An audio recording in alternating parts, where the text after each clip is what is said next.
I had to hit record and I'm out of breath. Okay, yeah, I caught my breath. I'm ready. Welcome to the very final Christmas episode of this podcast. Yep. War on Christmas is over, folks. Mark's had it. He's sick of doing this. War is hard. Tyler, this is where you should insert like guns firing off in the distance, like a Vietnam montage. You know what I mean? Like, we fought this war long and hard. How many years have we done this? It's been so long since I've been home to see my family, have dinner together. We have been doing this for a very long time. Yeah. This is our 6th Christmas episode, but we skipped at least one year in there somewhere. So yeah, what year did we skip? The first one, maybe the first. I was just trying to figure out when we started. I think the first one would have been 2017. But that's just when it came out. I can't remember what month of the year we started releasing episodes. Whatever, it doesn't really matter. Anyways, there are a lot of reasons that we're going to stop doing Christmas episodes. But the main one is we've obviously already won the war on Christmas. It's still going to take a while for especially the losing side to realize that. But accepting defeat is it's a difficult thing. It may take a generation before they fully accept the fact that we won. You always wish that people would accept the truth sooner, that they would, be adults about losing. But a lot of people just can't take the loss. So I think they're gonna try their hardest to pretend that they didn't. It's even worse than that. They're gonna dig their heels in further and try to ramp everything they're already doing up way more. Yeah. So that's why, as we've discussed in previous episodes, the Christmas creep phenomenon will continue, and it will continue to begin earlier and earlier every year. For instance, this year I saw Chris Isaak announce a Christmas album and tour on September 11th. Way too early. In fact, the tour is even called It's Almost Christmas tour. That's obscene, dude. Like, he, even in the marketing of his Christmas thing, he has to realize, accept, and then lean into the fact that he is starting this shit way too early. Yeah. He's not doing that because it's going to be great. He's doing it to try to get ahead of everyone else who's doing a Christmas thing. It's an act of desperation. I consider it an act of terrorism, actually, just straight up. And to announce it on September 11th of all days. Of all days. I don't know. I am for pretty the sure. record, I don't know. That's when I saw it was on September 11th. It was around that time. I don't know when it was announced. Please. It's around. It's close enough that we should just acknowledge the fact that it was in very poor taste to inflict your terroristic views of what Christmas needs to be in September.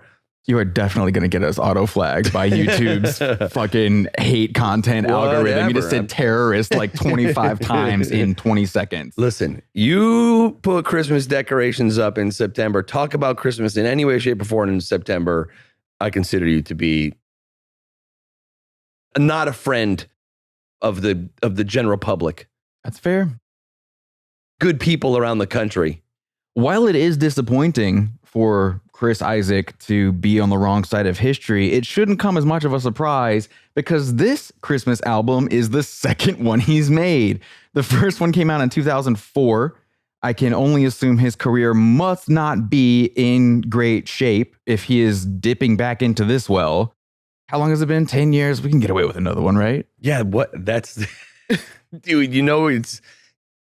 The ship is about sailed when you're on your second Christmas album. If you're putting out a second Christmas album, that is, you're in the coffin and they're tapping the final nails.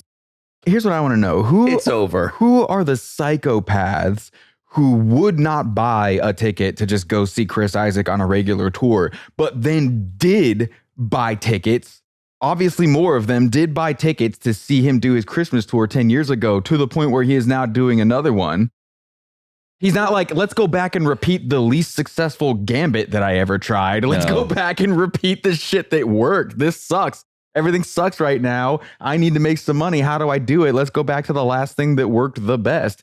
I've got to assume what's happening here. It definitely 100% worked. It made a bunch of money, and that is why they're doing it again. So what kind of assholes wouldn't go see Chris Isaak, but then it's, wait, It's Chris Isaak on a Christmas tour? Well, Right. count me in. I'll be there. But like, is it his show or is it just Christmas songs the whole time? Or does he mix in his own hits? Does he sit in front of a fucking Christmas tree with his acoustic guitar? Like, what are we talking about here? What is the show? This is not in my notes, so forgive any inaccuracies, but I do remember this from looking into it real fast. His first Christmas album, I believe, was mostly standards with a few Chris Isaak originals that he had writing credit on thrown in. But that would have been like 2004 before everyone figured out exactly how screwed everything was about to get.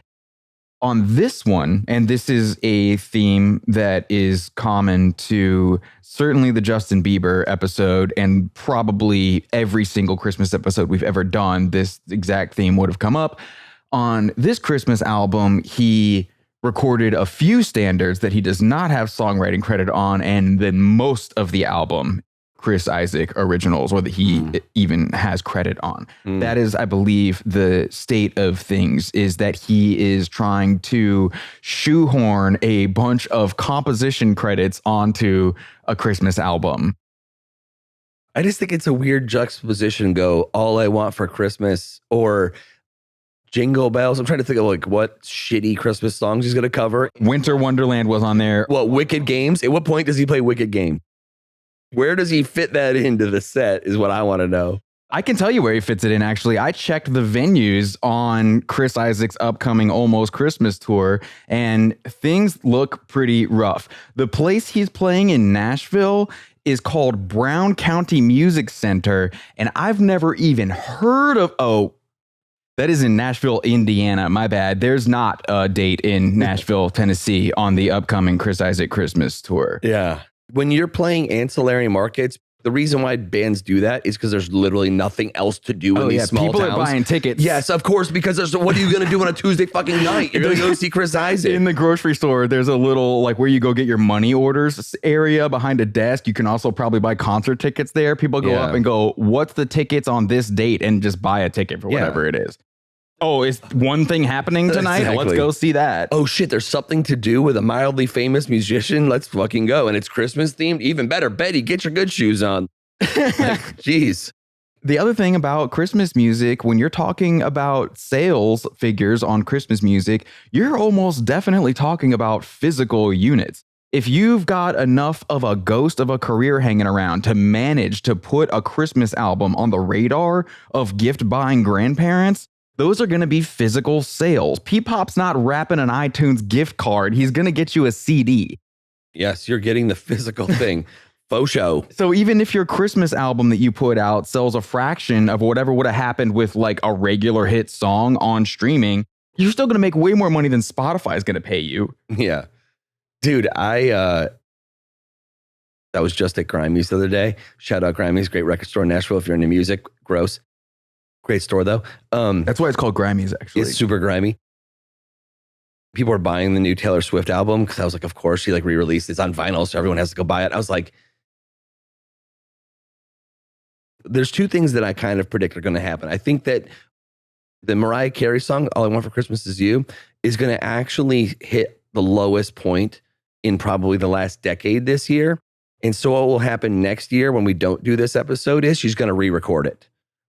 Or they're going to remix it, or something's going to happen next year. Not this year. I think this year it's probably still going to stay on it. But at some point, they're going to have to reboost it into the fucking stratosphere, and they'll do that by re-recording it. And she'll have some famous person on there Taylor with her. Swift. Yeah. Somebody that be like, oh my God. And then it will be in the zeitgeist again for another till we're dead.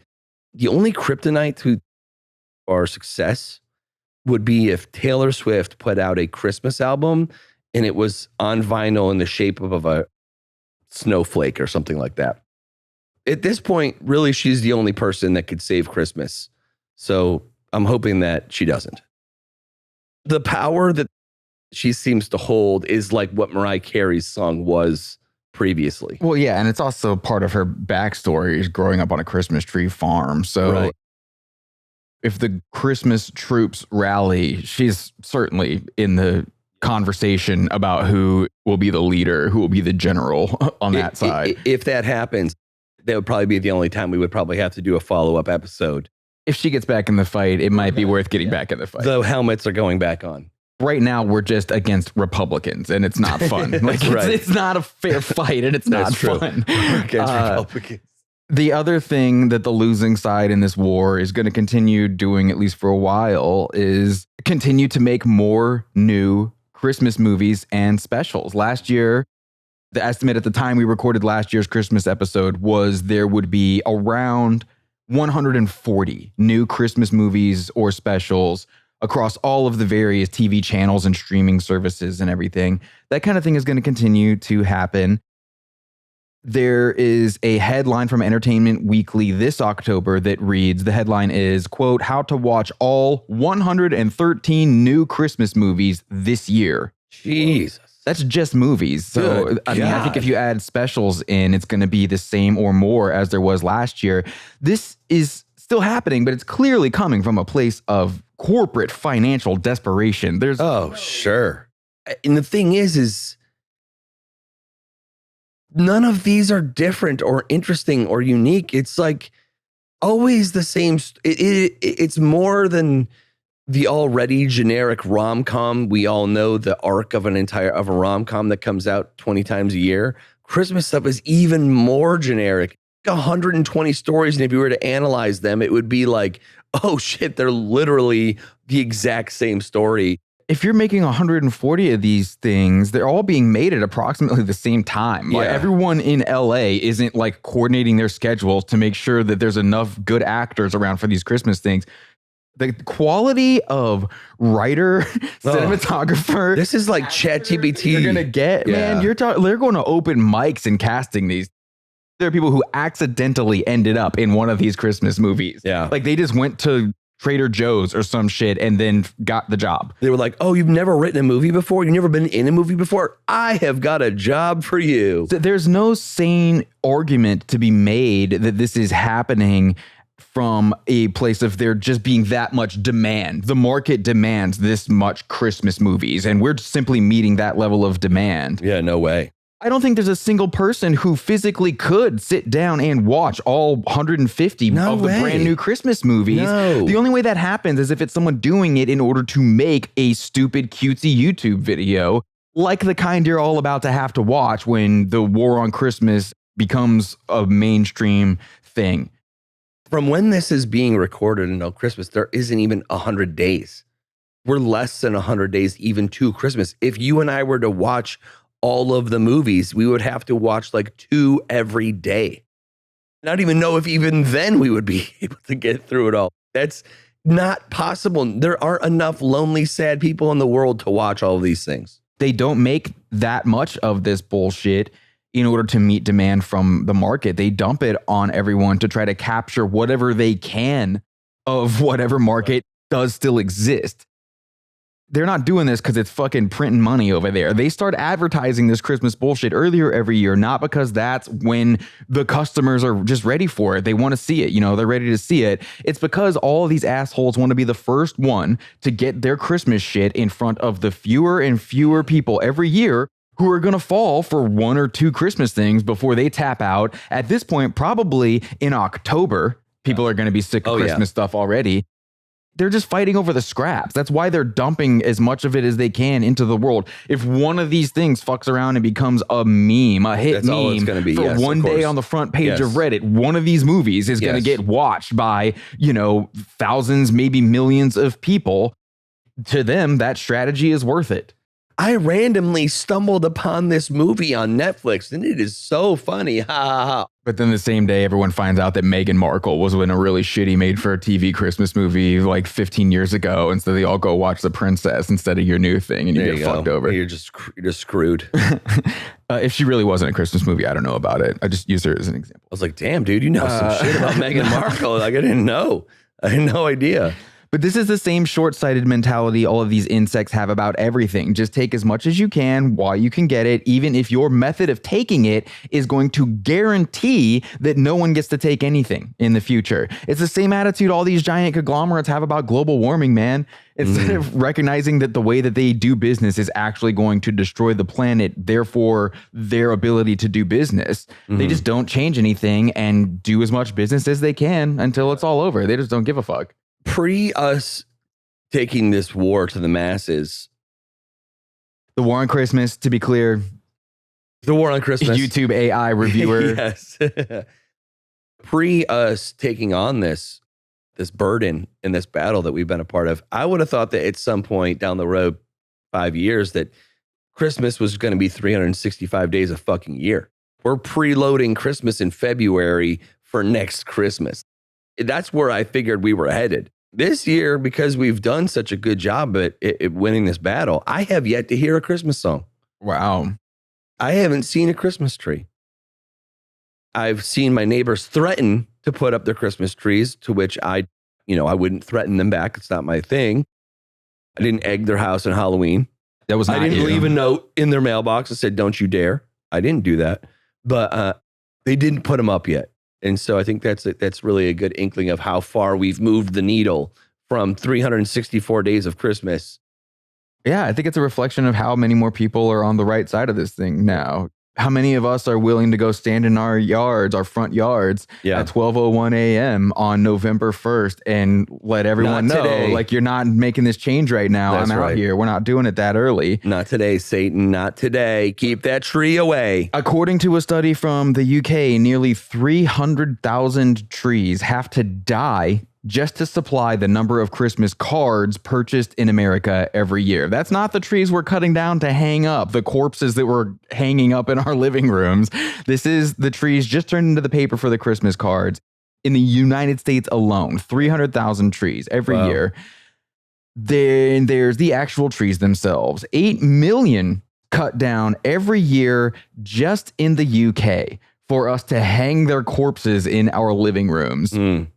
230 tons of Christmas leftovers are thrown away in the UK every year. That is food. 230 tons of food thrown in the trash every year because of Christmas feasts that could have fed someone and didn't. These studies are a few years old, and I have to imagine the post-COVID numbers on the environmental stuff in particular are way worse now. Packaging and fuel from online shopping and shipping all of the presents. Every house in America that still leans into this holiday has multiple bags, garbage bags full of paper and plastic. Margaret Tyler, what are we supposed to do? Not celebrate Christmas? That is exactly our point. Sure. You got there so quick, and I'm so proud of you. Thank you. Yes, you're right. There's a movie called Hellraiser. Just watch it. It's a great movie. There's a movie called Halloween. You know what? It's December 23rd. You watch it anyways. There's other things to do. Every Christmas is an actual nightmare for the global ecosystem, and the massive corporations who spend billions of dollars forcing Christmas to happen earlier and earlier every year are very aware of that, and they're not stopping, and they're not going to stop until global warming forces us all to live underground like mole people. Yeah. And then they'll still be trying to figure out how to sell something to you. They'll be like, look, no plastic this time. Promise. Look, all of this is biodegradable. All of it just can go back to the ground. You know what else is biodegradable? Fucking you. True. And maybe all of this looks good on paper for shareholders, and the stuff that doesn't work, you can use it as a tax write-off or whatever. But all they're ultimately accomplishing culturally, the conversation that this is forcing us all to have is how many more of us every year feel comfortable admitting that we don't like Christmas. Yeah. And it needs to stop. Dude, think about how it's the most common thing that you hear is the holidays are so stressful. Everyone is just always stressed around Christmas. They're always stressed. What are we going to do? I got to buy this. I got to buy that. We got to go to this party. We got to go to this party. We got to have our family over. I don't like this family member. I don't blah, blah, blah. Nobody is fucking happy. Everyone is going, God damn, that sucked. And I'm dreading next Christmas already, and it's December 26th. If we would just get over this final hurdle, which is We're already pushing the boundaries of when they start blasting their shitty music, but maybe we can just dissolve the other stressful pieces in the process. Most people would rather stay home. Most people would say, oh, I just get the day off. That sounds great. I don't have to go to my uncle's house who's going to get drunk and talk about something I don't want to talk about. Fuck yes. Sounds great. I'm staying home. The simple fact is there are more things happening every single year that cause more people to start questioning Christmas or fully come out and admit they hate it. COVID shutdowns in particular. Once that gave millions of people an excuse to bail on the formal Christmas get-together, bail on out-of-state travel, bail on everything that Mark was just talking about. Once the government basically gives everyone permission to do that, you just can't put that toothpaste back in the tube, man. However many people there are in the world who now realize they hate everything to do with Christmas, you give them 1 year where the government basically tells them they need to stay home on Christmas, aka the only thing they've ever really wanted to do. You cannot expect those people to return to the grin and bear it routine every year after that. They have seen the promised land. That's right. And it is good. Oh man, sorry, I can't come over. Government said it was a bad idea. Secretly, they were like, fuck yes, I can stay home and I can pretend that I really wish I was at so-and-so's house. Heart emoji every picture that people send to you. Yeah, sure. Oh man, wish I was there. Everyone's going to FaceTime at 3:00 and you're like, oh no, my battery died in my phone. Could that experience be why some dude in the year 2021, after living through that, went to the Fox News building in New York City and set their 50-foot tall Christmas tree on fucking fire? I don't know. I would not presume to speak to his intentions. All I'm saying is that one thing happened and then the next thing happened. That's right. That's all I'm saying. I'm just pointing out, after all of us got told to stay home instead of doing Christmas like regular, a couple years later, they started doing Christmas like regular and a guy burned Fox News Christmas tree down. You know, are these things related? I'm asking questions. Just asking questions. I don't know him. I don't know his name. I'm going to assume maybe he had a taste of the good life and just said, fuck this, I'm not going back. This year, of course, the thing on top of all of that, the thing that's going to make it easier for all the wannabe, gonna be Grinches out there to just say, fuck it, cancel Christmas, is, of course, the economy.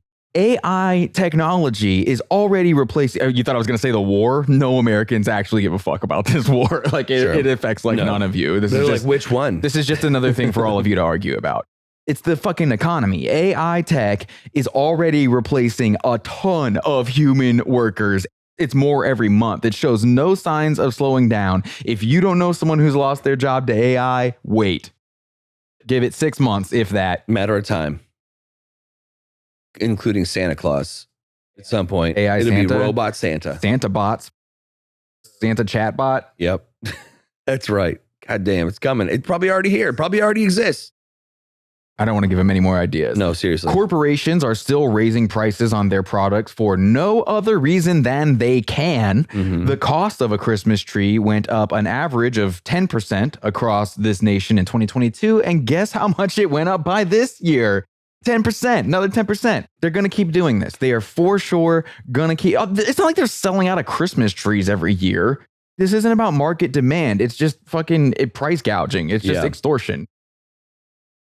Whoever's going to pay it will pay it. Sure. So you got to become one of the more and more people every year who stop paying it. Just let them know. I don't know. This may not actually math out, but if you raise your prices by 20%, if you lose 5% of your sales, you're still making more money. So 5% of the people that buy Christmas trees, oh, they're too expensive this year, I'm not going to buy one. It doesn't matter because you're charging 20% more. To all the people who will. Right, that will. Next year, you can raise another 10% and they'll keep buying fucking Christmas trees. This is what the losing side of this battle is still doing and gonna keep doing, but they're only doing it because they're already losing the battle. And the longer they do it, the closer it gets to a situation where they've just fully lost it. What happens next from here is a total sea change. Every content creator out there who is actively chasing trends for what they cover, they're going to start making these cutesy YouTube videos pretending that they always hated Christmas. This podcast was just so far ahead of the curve on that. There's no reason for us to stay in the same place while everyone else tries to crowd in here. Yeah. We won, and it's tacky to try to keep a fight going after you have clearly won the fight. I agree. But some weird, small-minded shit. Yeah.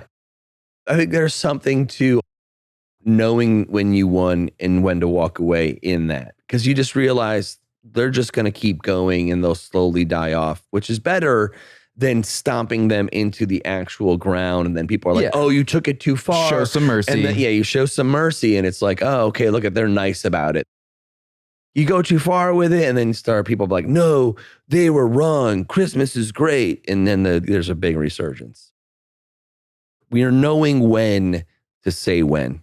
It's like if when America got into World War II, if after we won that war for all of the good guys, what we did next was like make sure that McDonald's became a part of their culture too. And if we had done that, then obviously every other country around the world would have ended up hating us. So yeah, that's why you don't do that, right? In the words of Neil Diamond, you got to know when to walk away.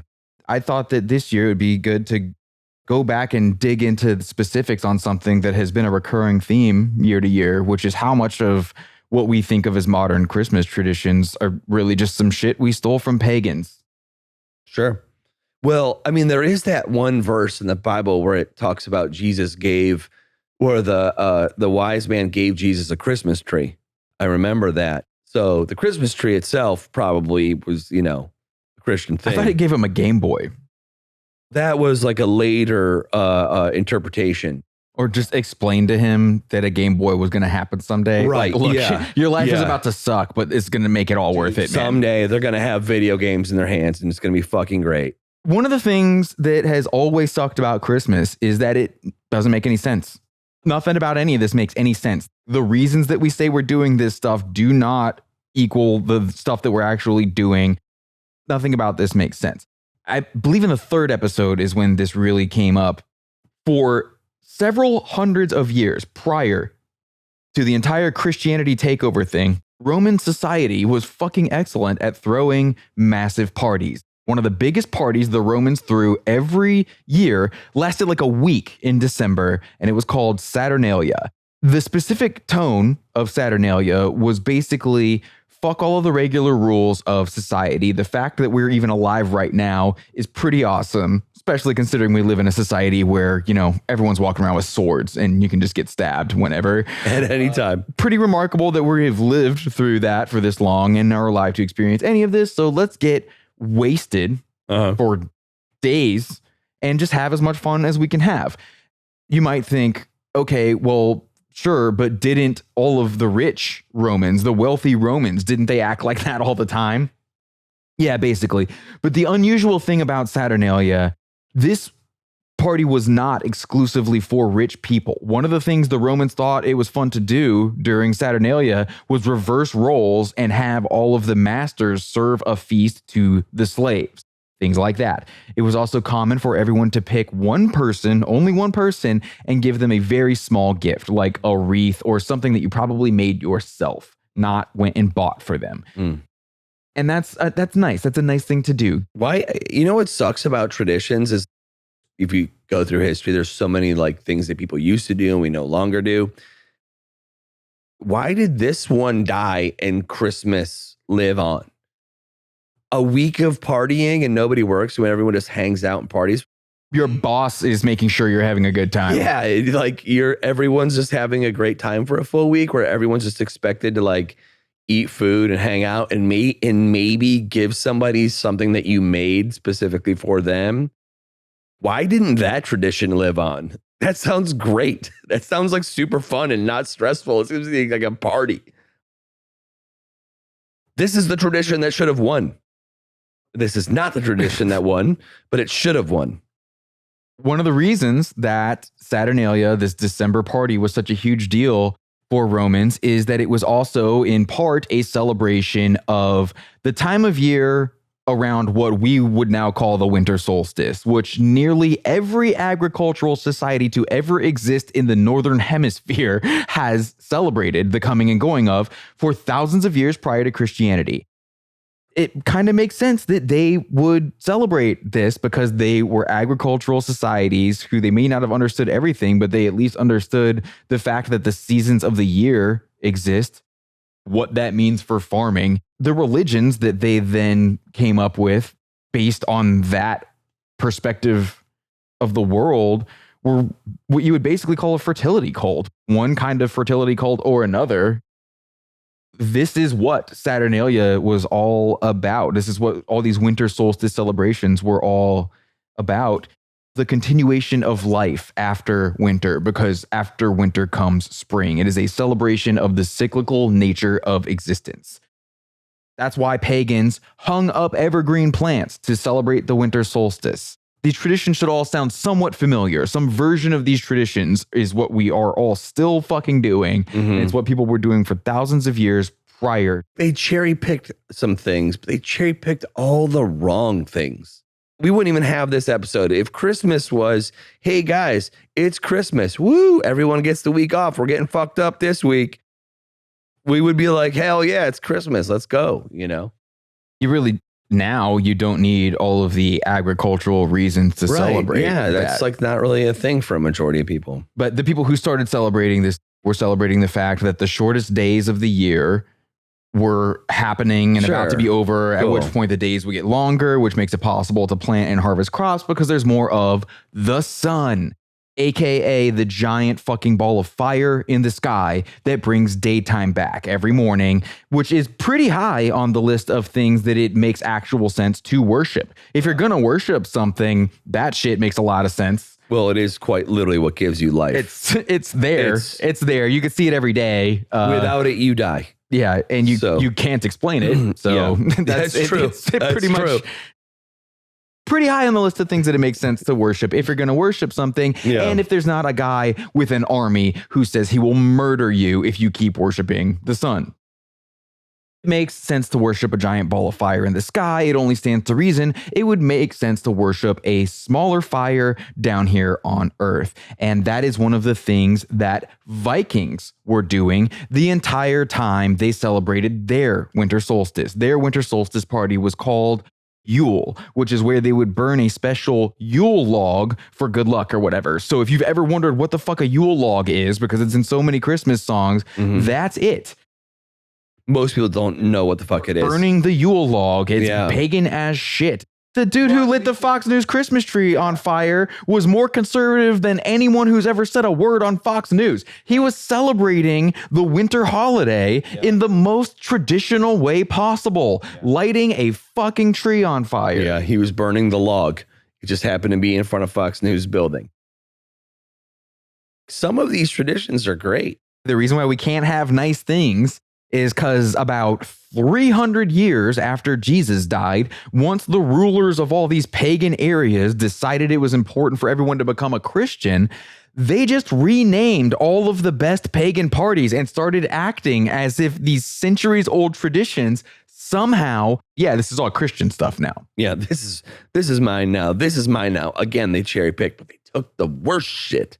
For anyone thinking, but Tyler, you just referred to both the Romans and the Vikings as pagans. I don't know much about history, but those were pretty different people, right? Yeah. You're correct. Early Christians use the word pagan to mean non-Christian. Anyone who is not a Christian. Yes. So anyone who did not fit their worldview was an outsider. If you've ever wondered why Christmas seems to be this grab bag of shit from so many different places mixed up into this pot of nonsense, this is why. It's because this is how they saw the world. It's us and literally everyone else. What's popular anywhere? Let's just throw it all into this thing and then kill anyone who doesn't agree that we're right. Which is why it's okay to let go. Just know that when you just finally let go of it, you're just letting go of some bullshit. This whole mentality of let's just steal whatever the most popular party is and start saying it's a Christian party is the same thing that we have talked about in every Christmas episode. Songs that are not Christmas songs. A song about a completely different holiday or a song about the season of winter, or a song about how horny Leonard Cohen is, but he says the word hallelujah and talks about the Lord, so it must be a Christian song, therefore a Christmas song. All of these songs that are not Christmas songs become Christmas songs. It's the same mentality that started this. That is the most Christmas thing that you could possibly do, is take some shit that has nothing to do with your holiday or religion, and anyone who disagrees with you, they're wrong. Yeah. This is the way it's always been. You're wrong. Is Baby It's Cold Outside really a Christmas song? It's a song about it being cold outside. People willfully pretend that they are a Christmas song. Here's an example of one that we've not talked about before, which I think is perhaps the most mind-blowing one. When You Wish Upon a Star from the Walt Disney movie Pinocchio. That's just a song about making a wish on a star, right? Yep. There's nothing in the lyrics that says that song takes place in winter. It doesn't mention the season at all. In fact, nothing about the lyrics of the song implies that it even happens at night. There's even a line in there about your wish coming true, quote, like a bolt out of the blue. Blue is the color of the daytime sky, not the nighttime sky. If this song is happening in the daytime and he's wishing on a star, he's wishing on the fucking sun. He's praying to the sun, making this yet another example. A pagan sun worship song. That song came out at the end of the 1930s, and within like 20 years, by the 1950s, almost everyone overseas had turned it all the way into a Christmas song. If you're in England right now, back me up. Let people know how insane it is. Everyone over there treats When You Wish Upon a Star as a Christmas song. Yeah, that's wild. It makes no sense. No, man. That's wild. Also, shouldn't Christians think that wishing upon a star is literally fucking blasphemous? Yeah, 100%. Is that not witchcraft? That's witchcraft. Yeah, oh, sure. Yeah. Definitely. What's going on? No wishing. More like witching, am I right? That's right. Hang the motherfucker. Hang them? Well, I'm just saying that's what they used to do to witches. No. I always think we should dunk them in a fucking pond. Yes, they drowned them. Yes. Oh, she floated. She wasn't a witch. I thought it was some backward shit. Like, if you are a witch, you do float, which means they're going to kill you a different way. But then if you don't float, oh, she wasn't a witch. You drowned, which was proof that you weren't a witch. If you float and it proves you are a witch, they're going to kill you a different way. So no matter what, don't get suspected of being a witch. Yeah. The entire concept of any holiday tree, any variety of holiday tree, is some pagan shit. That may predate written language of any kind. There's no way to know, because this is, again, just a bunch of fertility cult stuff that predates written language. And if you can't figure out why a fertility cult would ritualistically jazz up a tree every winter and worship it, I can't help you, but your doctor might have a pill that can. It's almost like it was the most important thing that humans did for an entire millennia. Thank God, because that's why we're here. But yeah, there's a reason why it was the focus. What the fuck else are you going to do in the wintertime when you can't farm? Yeah, fuck. See how all of this fits together? All of these agricultural societies coming up with all of these things. Get drunk for a week, which you can't fucking do when it's harvest time. You can't have a week-long party, etc., etc. Farming season over. It's fucking season. How many people were just amped when they got the fucking Yule log out? Or the tree and put some decorations on it, like, yes. I think that relationship to the seasons is in our DNA, which is the only reason it's even possible for these motherfuckers to be as successful as they were at exploiting that feeling for profit and for all these capitalist tendencies. Oh, you're saying that they're activating this oh, hell yeah, this is the part of time when everyone fuck. This is the time when my great times 3,000th grandfather made my family tree happen. There is, and now that you say that, there is a thing that I have actually experienced myself where I'll be working, and if it's cold outside, I just know, I can't go do all these things that I could do outside. And it's like a relief. So there probably was a massive relief. Oh, cool. I don't have to worry about, picking potatoes for a while. You know what I mean? I can focus on banging my wife. Sounds great. So excited. Yeah, I think they're exploiting us on a cellular level, basically. This is like our biological imperative is to be happy and horny. They're taking horniness and making it about Christmas.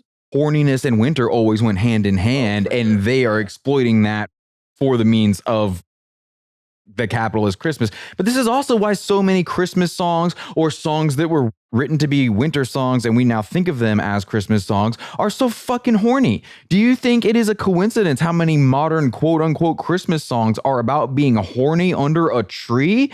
The song "Oh Christmas Tree" wasn't even called that until the 19th century. Hundreds of years earlier, it was called "O Tannenbaum," which just means fir tree. It means winter tree, the tree that stays alive in the winter, because for thousands of years, pagans used to worship the tree that stayed alive in the winter because it reminded them of a hard dick. On some level, they understood that that's why everything happens, is hard dicks and wet pussies is what brought us to where we are. That's what all these horny Christmas songs are about. It's not Christmas at all. No, it's just horniness. Sex sells. Celebrating sex in the woods. That's right. No matter how many people try to erase this stuff from our history, it will not leave our DNA. It's in us. It's just baked in. But again, we could have just leaned into the partying for a full week. It's like, guys, we're going to get drunk and fuck for a full week. That's just what we do. I think everyone would be stoked with that. That sounds like a much better celebration to me. It's truly remarkable how many signs have remained hidden just under the surface once you start looking at Christmas stuff this way. These traditions that existed thousands of years ago are still around in so many songs that we're all going to have to hear this year, and no one's going to realize where they come from. The song "Deck the Halls" comes from a way older Welsh folk song that was literally about that Viking Yule holiday. It's a Welsh song. They found out about this party from the Vikings. And they were like, fuck yeah, that's what we're doing. We do that now in the winter. The modern lyrics of that song still say the word Yule a bunch. That's why. The original lyrics used to start right off with a talk about the softness of a fair one's bosom. That is a horny winter song, not a Christmas song. Santa Baby, modern Christmas song, starts straight off by mentioning a tree. Later, she asks Santa to come and trim her Christmas tree. Might have been a metaphor. All I want for Christmas is you strongly suggests that Mariah wants to get fucked under a Christmas tree. 100%. Kelly Clarkson's song "Underneath the Tree" does away with the implication and just comes right out and says it. We're fucking under the Christmas tree. She wants to get railed under a tree because that's what people have been doing for thousands of years. Rocking around the Christmas tree should be pretty easy to figure out since the word rockin' used to be slang for fucking. Jingle Bell Rock doesn't even mention a tree, but it's pretty much the same thing. Add in what's the stuff that people kiss under or whatever you give people? Mistletoe.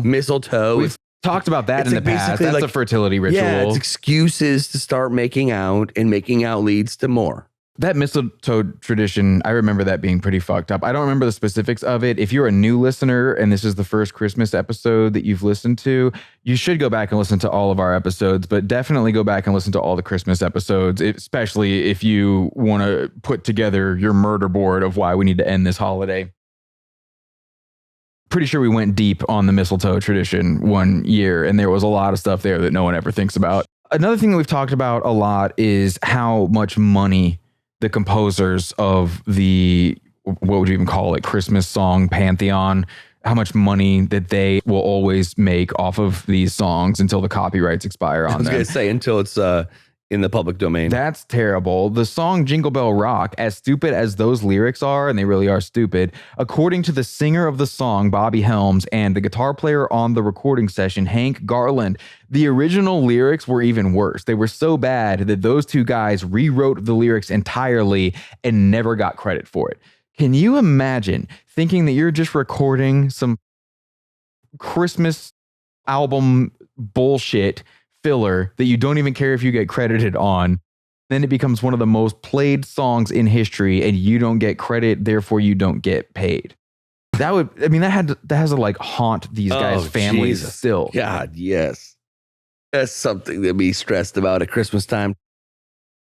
Bet they don't like Christmas too much. No, they definitely are on our team 100%.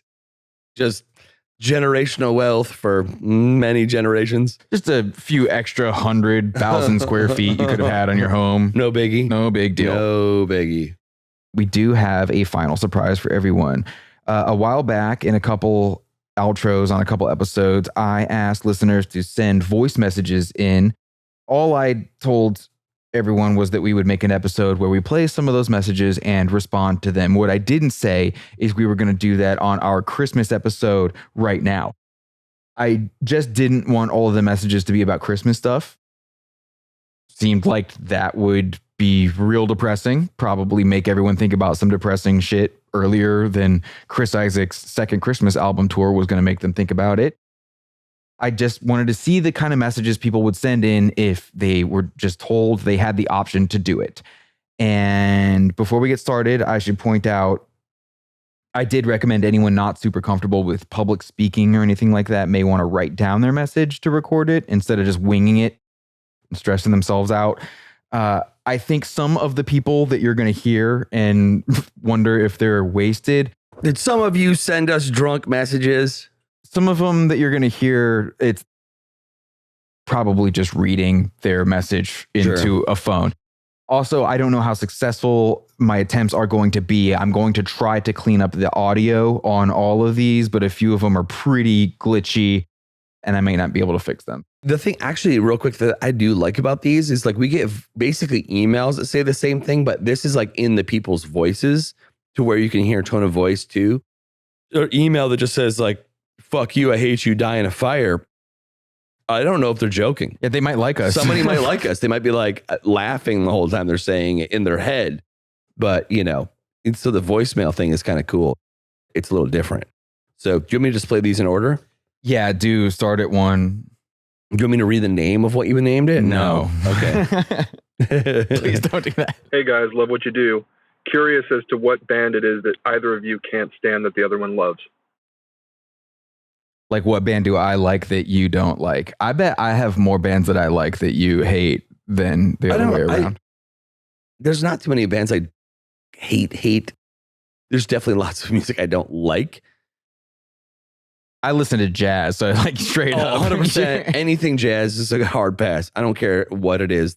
Yeah, that's like an entire genre that I can just immediately say no chance. I mean, I have more albums by Miles Davis than any other solo artist in any genre of music. Yeah, so. Jazz just immediately makes me want to my skin crawl. So anything jazz related would be atrocious. I can't think of anything that you like, love, or like that where I would be like, I hate it. Yeah. Not that I know of, at least. There's not, I mean, yeah, that's a tough one. But I guess that's the best we can do on an answer like that. Probably a lot more open-minded than many folk would assume. Yeah. What you think about what we think may not always be 100% accurate to what we do. All right, next one.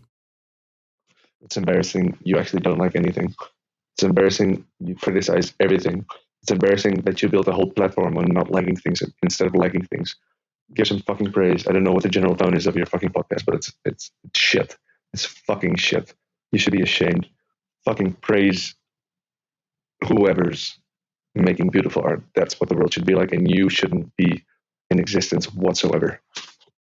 That guy seems fun. Dude, first of all, get a new microphone or something. It sounded like a computer talking for a minute. Okay, so my favorite thing, aside from that guy being completely hypocritical, my favorite thing is his whole message was that he is mad that all we can do is shit on stuff when what we should really be doing is praising things. But he tries to think of an example and can't come up with one single thing. He's like, instead, what you should be doing is saying, you should say nice things about who? Or the artists who are doing good things, of which there are many. And I could have come up with some, but now I can't.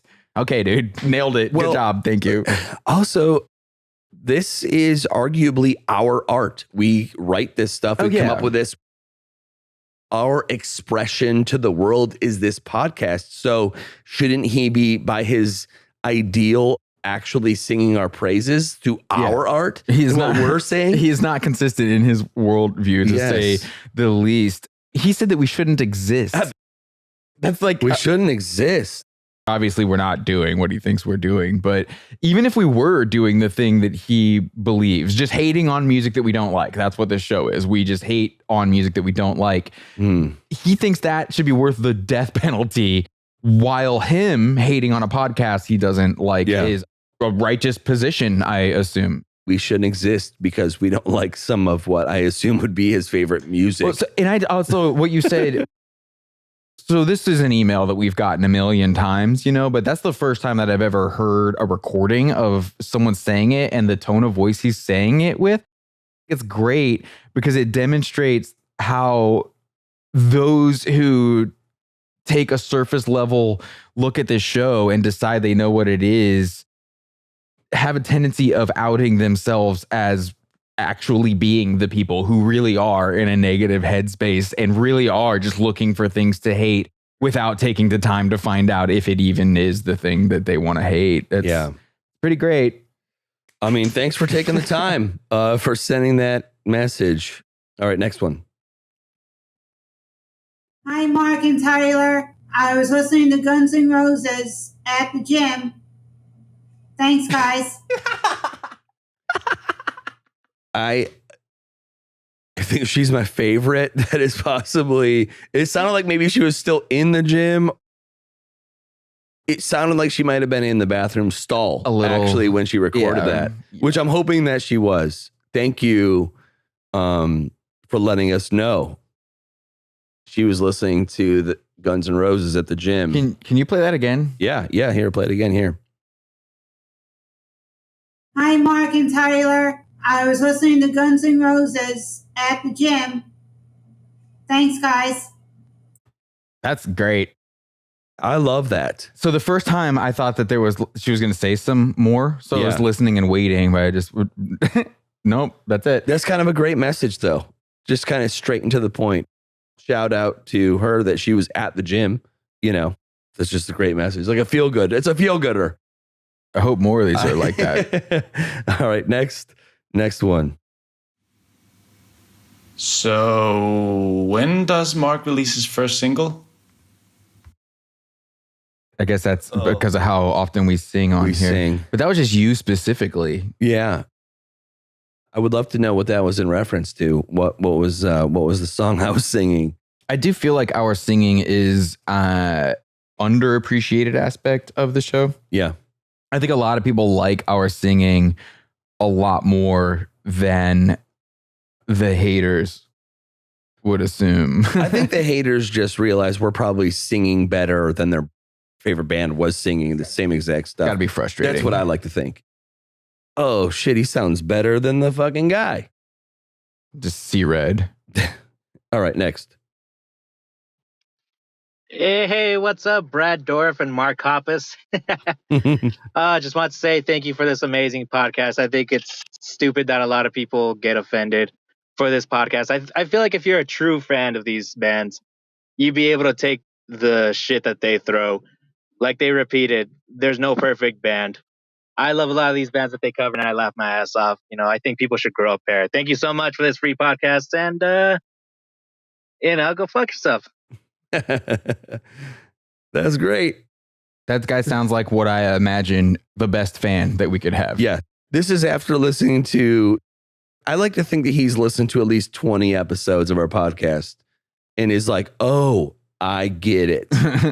He called us, people might not know who he said. He said, what's up, Brad Dorff and Mark Hoppus. Everyone knows who Mark Hoppus is. Brad Dorff, if you look him up, you've seen him in a movie. The dude is in like 600 movies, including the Lord of the Rings movies. And he's Doc on the Deadwood TV show. I can't ever tell which one of us they're talking about. Like people try to like make fun of us, the messages all the time, and they'll refer to us as this one or that one. And I'll read the description. I can't ever tell which one of us. There's one time where they said, they referred to one of us having a receding hairline. And I was like looking at both pictures of us. I was like, neither one of us has a receding hairline. No.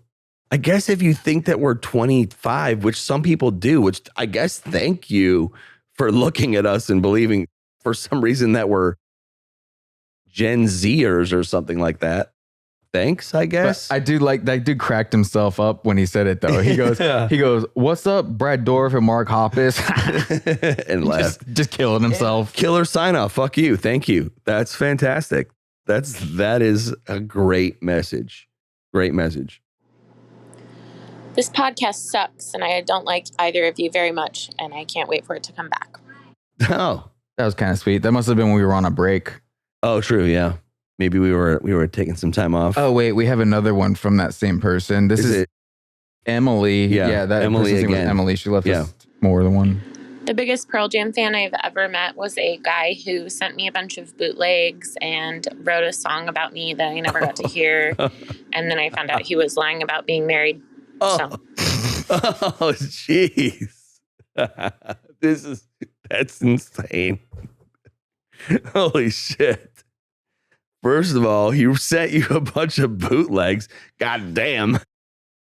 It's got to be like the bootleg concert series Oh, that we Jesus. CDs that we talked about in the Oh, episode. we definitely did. Yes. So, yeah, if you haven't listened to Pearl Jam episode, one of the things we talked about was how they sold all the official bootleg recordings of their concerts to their fans. Oh, shit. And how, if you don't know a Pearl Jam fan, there are a lot more of them out there than you may assume.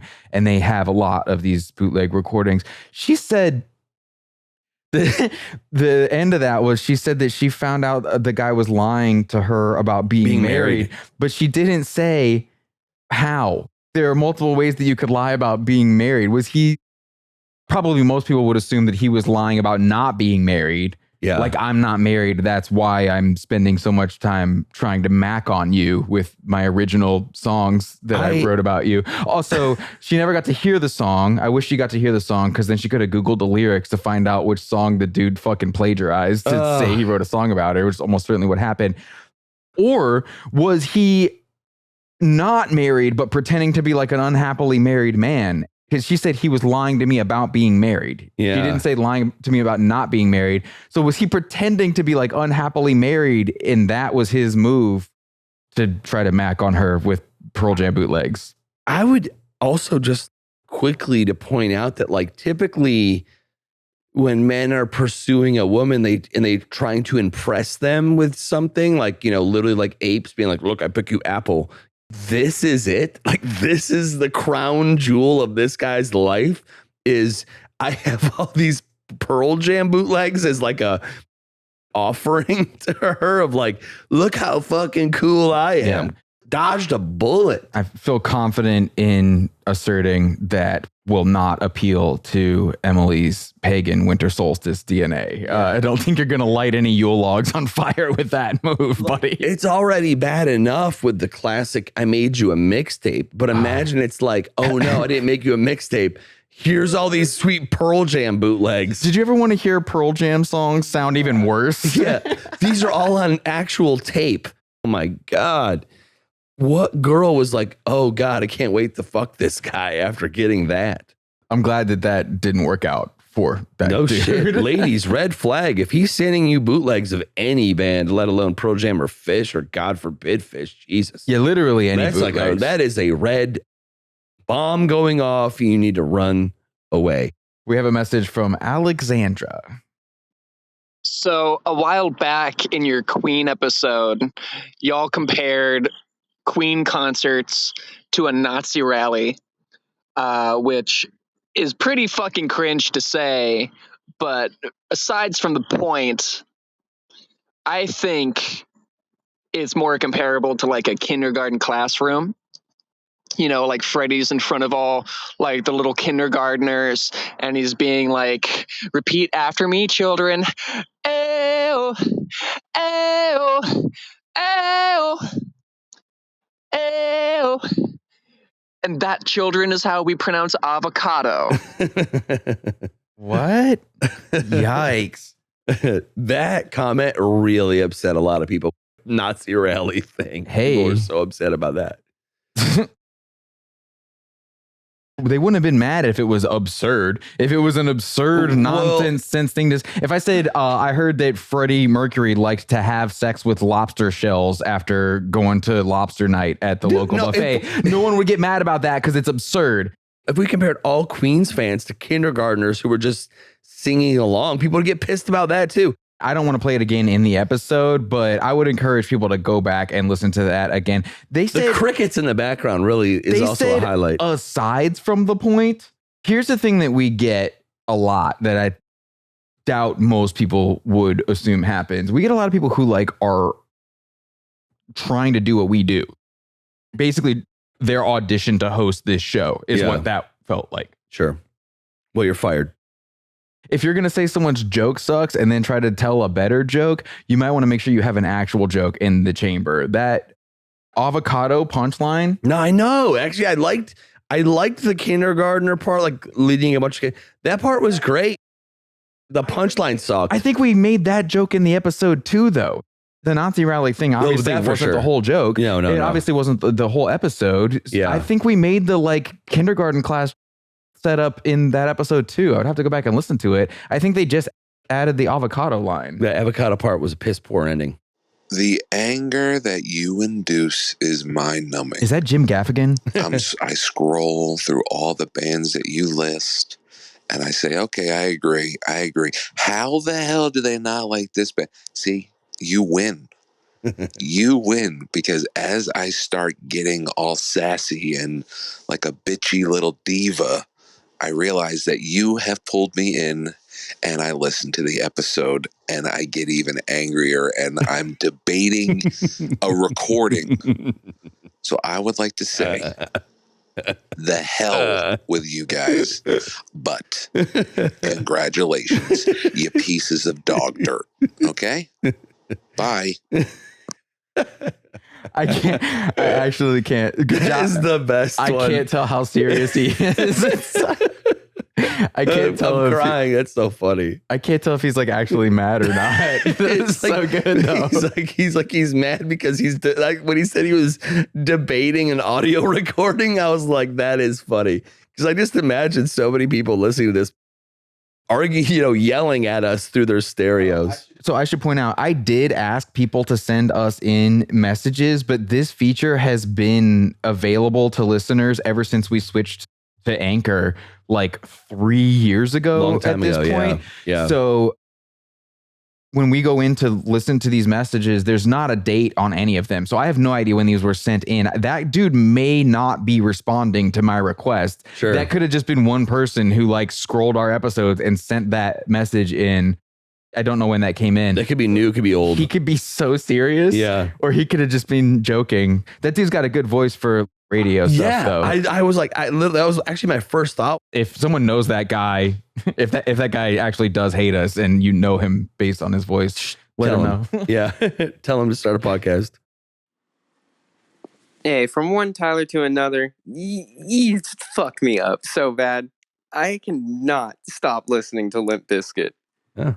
It's amazing. There you go. Yeah, that's great. I love that we, from the beginning, this is another thing that's kind of caught on in, online mainstream the past few years, is this critical reevaluation of Limp Bizkit and nu metal in general. This podcast planted that flag early. Yep. And I am glad that everyone who heard us say those things with an open mind didn't just assume that we were kidding and went and listened and discovered some new music that they enjoy. I think the point that I always remake to people is that Limp Bizkit's never been sued for ripping somebody else off. Oh, it's only 2 chords. And I'm like, cool, who else did that? Did anybody else do that exact thing before? Oh, nobody did, because it's actually original and different and unique. But hey, shout out to Tyler for A, having a name, and B, being a Limp Bizkit fan. What's up, Mark and Tyler? This is Garrett Cash. I got 2 things I want to tell you about in this message. The first is that my wife decided to conduct an experiment after she listened to your Sigur Rós, whatever episode. She played the music for our kids in the car to see if they would go to sleep. And sure enough, worked like a charm. No more need be said. Second of all, there's a phenomenal billboard here in Central Florida that is from a company called BioSpine. That's some kind of back pain relief company. And their spokesman is, quote unquote, Journey Drummer. That's it. The quotes on the billboard say, I chose BioSpine, in quotes, Journey Drummer. And going back to your Journey episode where you said that nobody cares who's in this band besides Steve Perry, I just laughed as soon as I saw that. Journey drummer. That's an awesome message. The science experiment of putting your children to sleep, which is fantastic and proving our point. Music to sleep to. And then really the Journey drummer part is awesome. So I'm pretty sure that was Garrett Cash, who hosts the internet radio show called Dollar Country. He buys these bargain bin country singles, like little 45s, and he plays them for everyone. And if you like country music, you should check that out. We looked into this. That billboard is real. It is real. Everyone should do an image search for Biospine Journey drummer so you can see it too. We should just put it on our website too. Definitely. Maybe not. Well, wait till you hear everything else I'm about to say. So there's actually a lot going on here. The guy on the billboard is named Dean Castrovono, and you have never heard of him, which is why the billboard calls him Journey drummer. I just can't get over that. It says fucking Journey drummer. Just pause the episode and go look it up right now. It's so insane. When you actually see it with your eyes, you're like, oh my God, it really does say that. Just search Biospine Journey drummer and you'll find it. Oh my God. This guy, Dean Castrovono, has been a session and touring guy for all kinds of other acts like Ozzy Osbourne, Bad English, Fear Factory, Social Distortion, Courtney Love's Hole, which should be the name of that band from now on. This guy only became the drummer of Journey in 1998 when Steve Perry left Journey. So this Biospine company, I have no idea what they do. They have very bad taste in spokespeople is the only thing I know about them. They're making a billboard. They look at this guy's entire resume, and instead of being like this drummer who's worked with all these people, they decide that not only the most impressive thing, but the only thing worth mentioning on the billboard that he's done is be in the band that is technically still called Journey, but Steve Perry is not in it. Yeah. If he wasn't in the band anymore, it would still... What happens when he leaves? Okay, so... What happens when he's not the drummer of Journey? Also, it says Journey drummer, right? It doesn't say Journeys, as in the band Journey. Journey drummer. Yeah, Journey drummer. That doesn't even make sense. Yeah, drummer of Journey would make more sense. Right, yeah, the drummer of Journey, Journey's drummer. It could be anybody. Well, what this is someone who thinks that you don't need to hire a marketing person, is just trying to do the job themselves.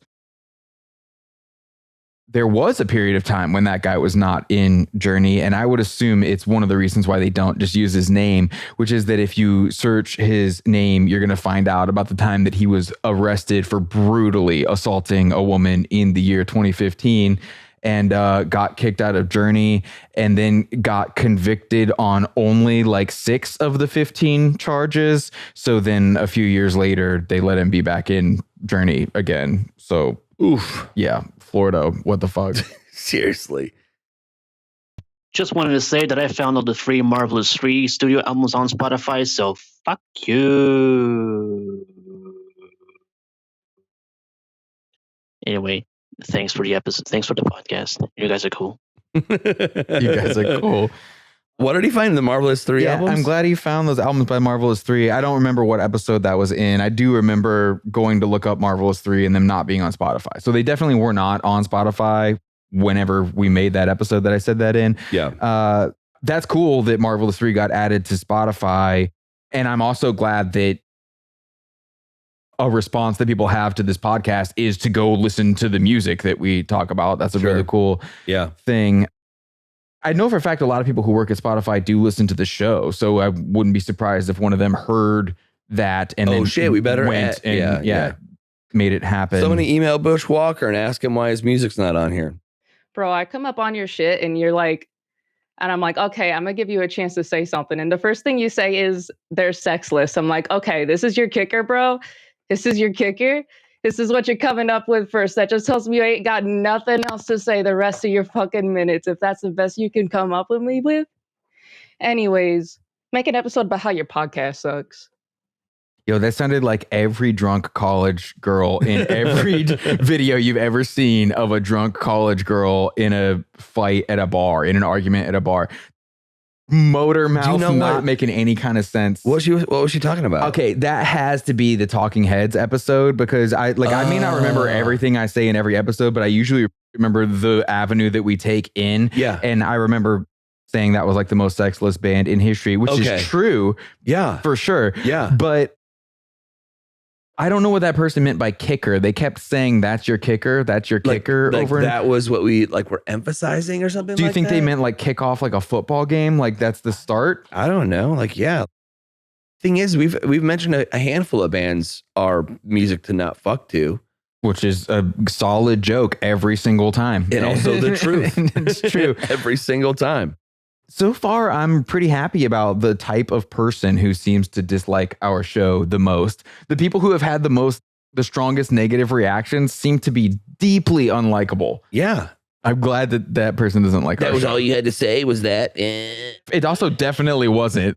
It sounds like they listened to 60 seconds and shut it off. That sounds like somebody who did not listen to the whole episode. So my dad is a huge fan of Tool, and for some reason he's under the impression that I like Tool as well. Hell yeah. And because of this, he always invites me to go to their concerts with him whenever they tour and come near us. Hell no. So the most recent time that they toured, he invited both me and my boyfriend because he knows my boyfriend likes metal. My boyfriend's actually never listened to Tool before, so he decided he was just going to go in blind. And within 3 songs, I look over and he's like nodding off and like falling asleep during their set. So let this be proof that Tool is the most fucking boring band in the world. That's awesome. Tool and Sugar. It sounds like Tool and Sugar Rose ought to do a tour together. Yeah.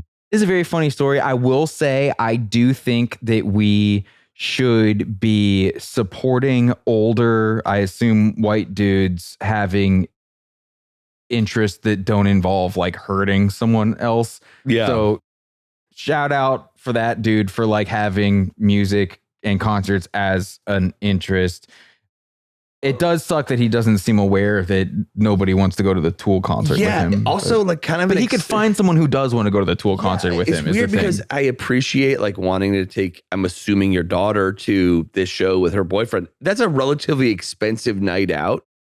Tool tickets are not cheap. Even if you sit in the nosebleeds, you're looking at least $300 for 3 tickets.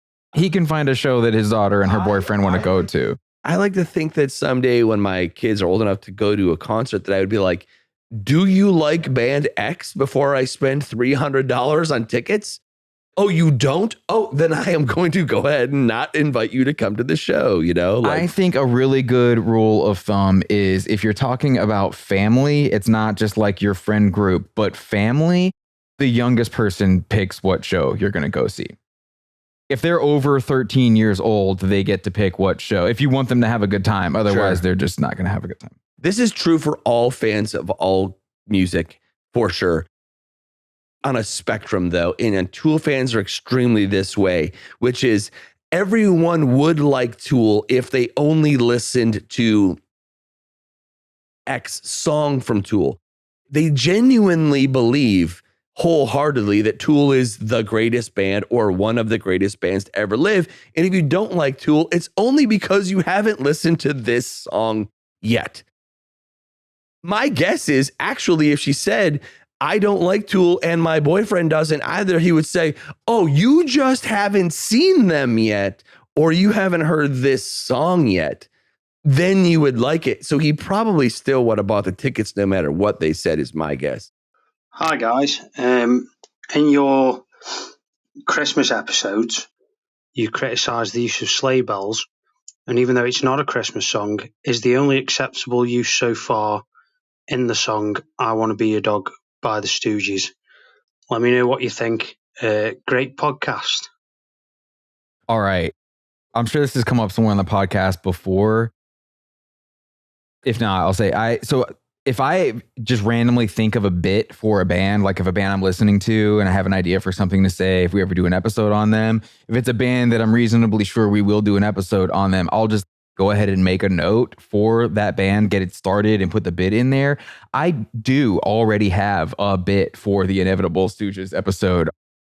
Not about how it's okay to use sleigh bells in I Want to Be Your Dog, but about how I Want to Be Your Dog is a Christmas song. It is a Christmas song. And it actually would have fit into this episode. I was planning on doing it. Thanks, Robert, for spoiling this for everyone. I was going to do it in a throwback to the pagan roots of the holiday. The lyrics are basically about wanting to regress to a primal animalistic state. I want to be your dog. There's that self-sacrificial line about laying his heart on the burning sands. Paganistic. I think it's fair to say I Want to Be Your Dog is a Christmas song. Yeah. It's not an acceptable use of sleigh bells outside of a Christmas song. I think it's just a straight up Christmas song. For Christmas, Iggy Pop wants to be your dog. That's what he's asking Santa for. See, look at Robert coming in with a great question. If I ever get sick, Robert can fill my spot on the show. Hey, Tyler. Hey, Mark. Hope you guys are doing well. Name is Michael. I'm in Philadelphia. So I was curious if you two have ever considered doing an episode on how much Sheryl Crow sucks. There's, I guess, 2 backstories to it. So there's this one bar here in Philly where these regulars, I guess you could say like hipster types, use the jukebox and decide to play like a bunch of Sheryl Crow songs on a regular basis. I'm sure you can do some research into how much Sheryl Crow sucks. But related backstory is that at the same bar, there was this one time a few weeks ago where somebody using the TouchTunes app jukebox decided to troll people by playing at least 5 or 6 Taylor Swift songs in a row. I know. But if this message makes it onto your podcast, let me and everyone know what you think. All right. Thank you. Have a good one. Well, first of all, I think he needs to find a new bar to hang out with. Jesus Christ, what's a fucking psychopaths hang out there blasting Sheryl Crow and Taylor Swift? Might be time to find a new place to hang out. I'm not sure what's happening in this scenario is what this guy thinks is happening. So it sounds like he believes that hipsters as a prank are playing Sheryl Crow and Taylor Swift on the jukebox. He may be not interpreting what's actually happening correctly. Those are 2 artists where like people you might think of as hipsters will fucking argue with you. That's great. But what if this guy's just hanging out in a bar where people like Sheryl Crow and Taylor Swift? He's like, oh, these fucking ironic assholes, and everyone else is just having a great time. These jokesters playing these songs, and really they're like super fans that hang out at the bar that he hangs out with all the time. I mean, yeah, of course we would gladly do an episode about Sheryl Crow. But yeah, I mean, my advice would be to find a new bar to hang out with because you're hanging out with a bunch of dorks. And also, he said he was in Philadelphia. So yeah, there's got to be a million great bars to hang out in. Well, my thing is, if that happened in a bar where most of the people weren't happy about it, it seems like the dudes that did it would find out real fucking fast. Yeah. Hey, so I knew you guys did your Tool and your Slipknot episodes a while ago, but I was just wanting to say that I showed my drummer those episodes on the way to practice one time, and watching him get angry like that was one of the most funny things in the world, and he even drummed better afterwards. So maybe could you do like Gojira next or something like that, just because I want to see that reaction again. But keep up the good work, and thank you for telling me all the shit that my favorite bands have done. And thank you for giving me something to listen to at work when I don't want to work. Hell yeah. That's awesome. That's my favorite one so I far. love that. That's great. He said, well, okay, so first of all, a lot of these messages are referencing Tool, which is kind of surprising. That keeps coming up as a thing. He said, we made his drummer so mad that his drummer played better. Yeah. We're doing a real service. We motivate musicians to do a better job. We're doing a genuine service to society and to musicians everywhere, challenging them to be better. Someone's got to hold them to the standards, man. That's right. Or else no one else is going to do it. But no, sorry, buddy. We're probably not going to do an episode on Gojira because only drummers know who that is.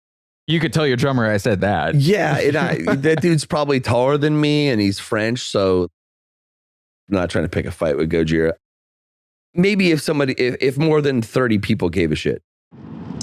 So I don't know a lot of the bands you guys cover and shit, but when I'm listening to the show, I'm just going off of y'all's descriptions and stuff. And it's fucking hilarious. Like, sometimes when your descriptions are so heinous, my like curiosity gets the better of me. I'm like, okay, I have to look at this shit now. And in the process, it fucks up my Spotify algorithm, which is what I get for using Spotify. But poetic justice.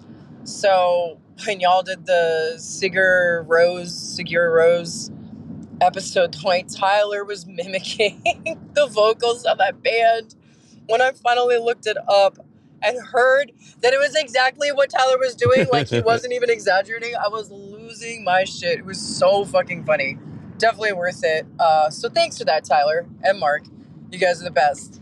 Rad show. That's hilarious. Oh, sorry, I cut off the last part. Yeah, we weren't joking. That's when we sing, we oftentimes are straight mimicking, especially when you're singing that stuff. So that's one of the comments that we always get is that these guys must be jealous musicians on the show or whatever. I think that happens because they see an episode where we're singing on it or whatever, and they assume that the only reason we would sing in public is because we're desperate for people to listen to us sing, which is sad that they would even think that. Yeah. But we don't sing on this show because we want to be singers. We sing on the show to point out how ridiculous it is that people worship the singers of the bands that we're talking about when two guys on a podcast can sound exactly the same, usually while also improvising lyrics on the spot. It's all part of the joke about how we should not view vocalists in bands as superhuman beings. We could definitely very easily do a Sugar Rose song. If we actually recorded with Anyone we could. have our very high quality mics already. So all we would have to do is put it into a processor and we could easily put that shit out. We could actually probably turn our existing recording from that episode into a song. The point is never we could do that too. Listen to us do it. The point is anyone can do it. And to prove it, we will do it right now. Just curious. It seems, I don't know, this is really cynical, but it seems like y'all hate everything, not gonna lie. It's not a criticism. I mean, feel free to hate or like whatever you do. Like, I'm just curious what some of the stuff y'all actually like is. I mean, we do talk about music. I only listen to Metallica and Slayer. So. Yeah. Hold on. I always wanted to do this. Like, how does this thing work? Okay. My favorite. Oh, wait. Turn that off. Turn this off. Wait. Leave this part in. Okay. Ready? Do they just keep laughing? Surely they stop. My favorite band is. And then I really listen to all the time. If I'm being honest, you know, probably my top 10 bands are. And yeah, there you go. I hope you listen to them all and enjoy it.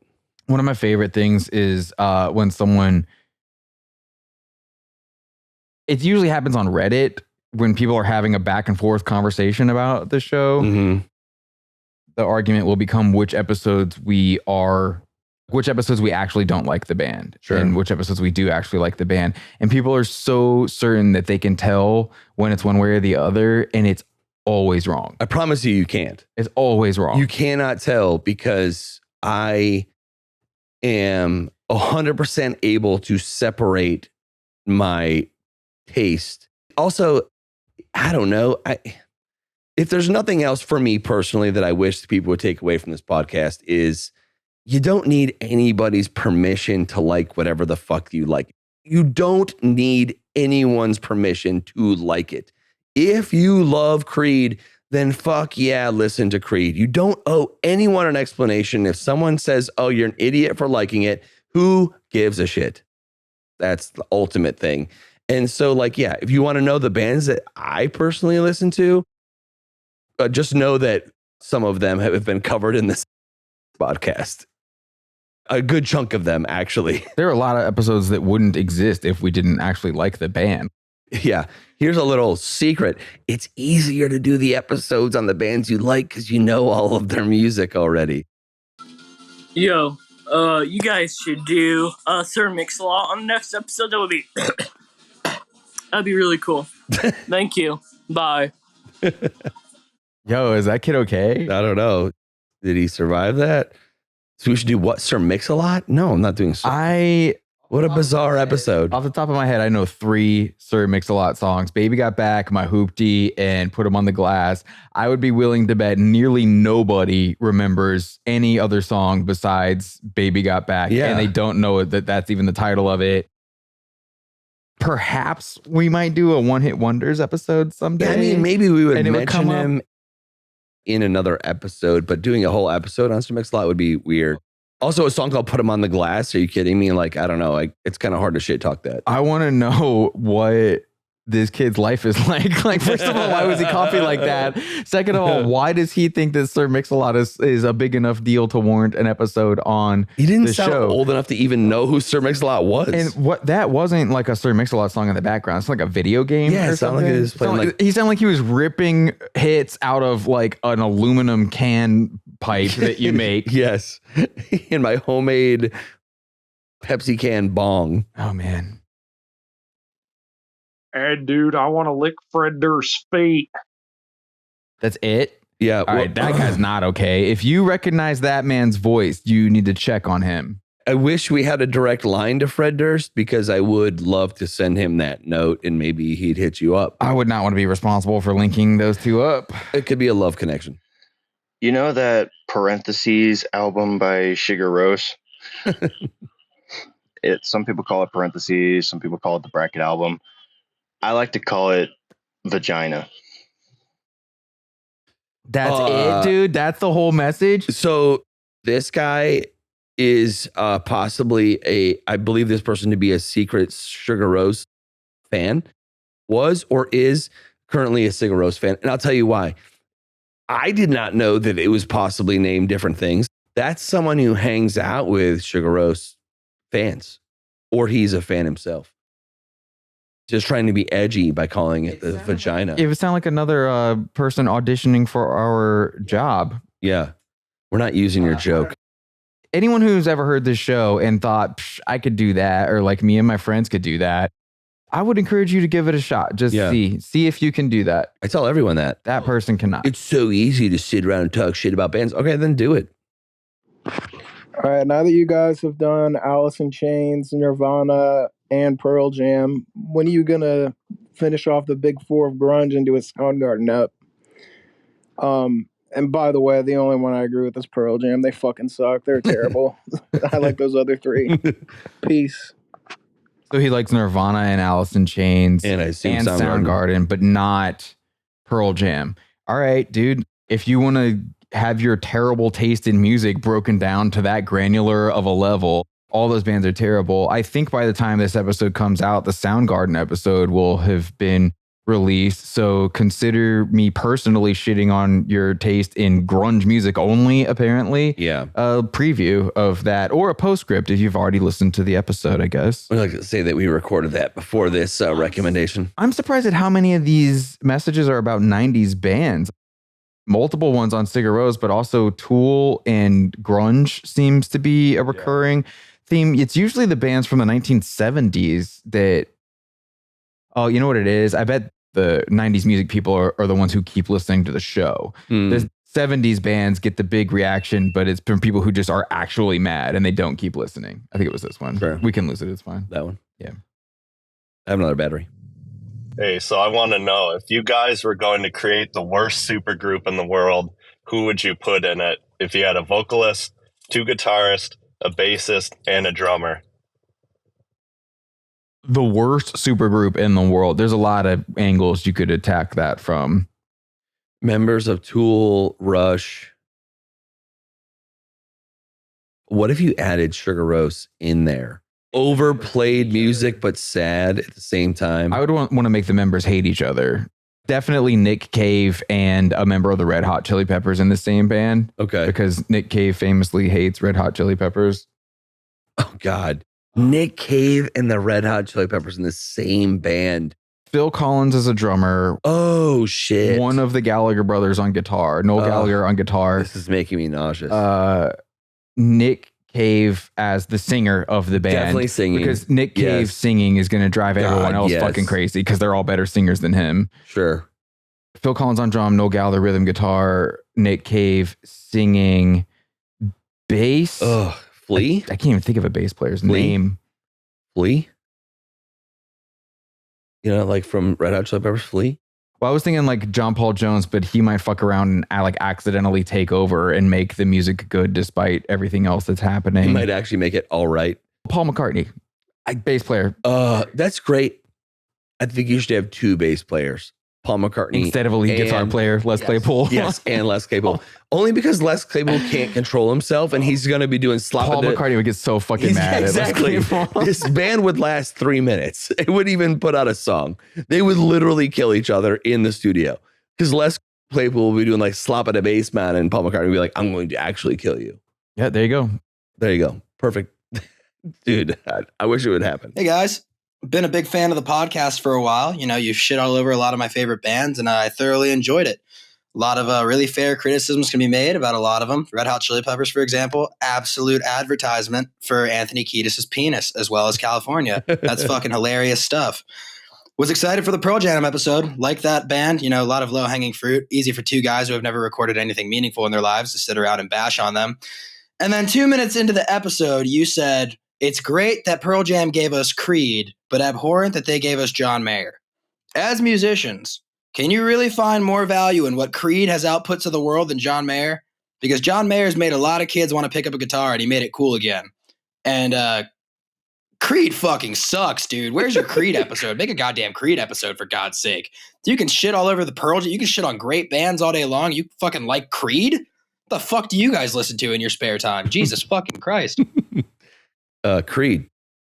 That guy really likes Pearl Jam, Red Hot Chili Peppers, and John Mayer. It doesn't even make any sense. Also, there's actually a solid argument to be made that Creed and Tremonti's playing of guitar probably influenced a lot more people to pick up a guitar than John Mayer. That's not an argument at all. It's hilarious that he chose that tack on that argument. Yeah. I don't know how old that guy is, but 9 out of 10 young people who walked into a guitar store in the 1990s were there because of Mark Tremonti specifically and exclusively. Yeah. The only guitar they wanted to play was Mark Tremonti's signature PRS with the dove inlays on the fretboard. Hands down, the most popular custom guitar model of its era, and there's no chance that John Mayer has ever resulted in even a fraction of those guitar sales. That's a crazy argument to just decide is your argument. Lay at the altar of a kid, a teenager, and say, do you want to play Your Body is a Wonderland, or do you want to play Can You Take Me Higher? You know what I mean? Like, not a question. This is like every kid. This is way cooler. Creed is way fucking cooler than John Mayer, the dork guitar player. Holy crap. I love Dream Theater. And this was the first podcast that I actually listened to from you guys. And you were dead on right. That was hysterical. Thank you guys. I'm going to keep listening.